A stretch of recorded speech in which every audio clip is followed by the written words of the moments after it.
প্রিয় দর্শকবৃন্দ, মহাপ্লাবনের পর মানবজাতি যখন এক নতুন সূর্যোদয়ের দিকে এগিয়ে চলেছে, ঠিক তখনই আরম্ভ হয় এক ঐশী বংশের নতুন অধ্যায়।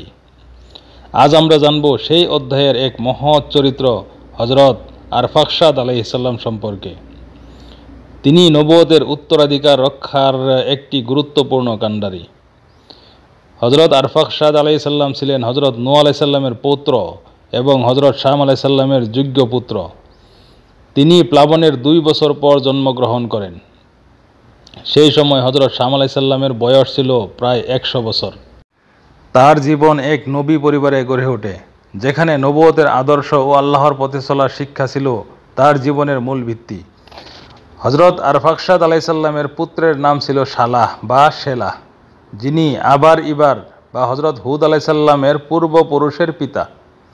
এই বংশধারা শুধু একটি ঐতিহাসিক সূত্র নয়, বরং এই ধারাতেই জন্ম নেন বহু নবী, যেমন হযরত হুদ আলাইহিস সালাম, হযরত সালেহ আলাইহিস সালাম, হযরত ইব্রাহিম আলাইহিস সালাম এবং পরবর্তীতে আমাদের প্রিয় নবী হযরত মুহাম্মদ সাল্লাল্লাহু আলাইহি ওয়াসাল্লাম। ইসলামী ঐতিহ্যে এই বংশের গুরুত্ব অপরিসীম। এটি শুধুমাত্র রক্তের সম্পর্ক নয়, বরং ঈমান, তাওহীদ, ন্যায় ও হিকমাহর এক মহান উত্তরাধিকার। হযরত আরফাখশাদ আলাইহিস সালাম সেই ধারার একজন স্থপতি, যার মাধ্যমে নবুয়তের ধারা টিকে থাকে সুসংহতভাবে। তার জীবনের প্রারম্ভিক অংশে যদিও অনেক তথ্য সীমিত, তবে তার নাম, বয়স এবং বংশগত পরিচয় পবিত্র গ্রন্থসমূহ ও ইতিহাসবিদদের রচনায় সুস্পষ্টভাবে পাওয়া যায়। ইসলামী ঐতিহাসিক ইবনে কাসির রহমতুল্লাহি আলাইহির আল বিদায়া ওয়ান নিহায়া গ্রন্থেও এই বংশধারা বিস্তারিতভাবে লিপিবদ্ধ আছে। প্রিয় দর্শক, আপনি যদি জানতে চান কেমন ছিল হযরত আরফাখশাদ আলাইহিস সালামের সামাজিক ভূমিকা, নেতৃত্ব গুণ ও আল্লাহর পথে তার অবিচল অবস্থান, তবে অপেক্ষা করুন আমাদের দ্বিতীয় পর্বের জন্য।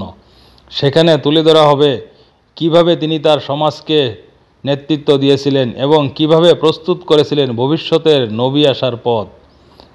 আপনি প্রস্তুত থাকুন ইতিহাসের এই বৃহত্তম ধারা জানার জন্য।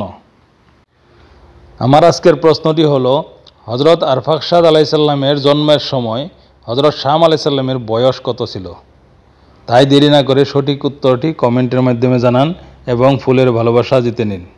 ভিডিওটি ভালো লাগলে ভিডিওটি আপনার বন্ধুদের সাথে শেয়ার করে দাওয়াতি কাজে অংশগ্রহণ করুন।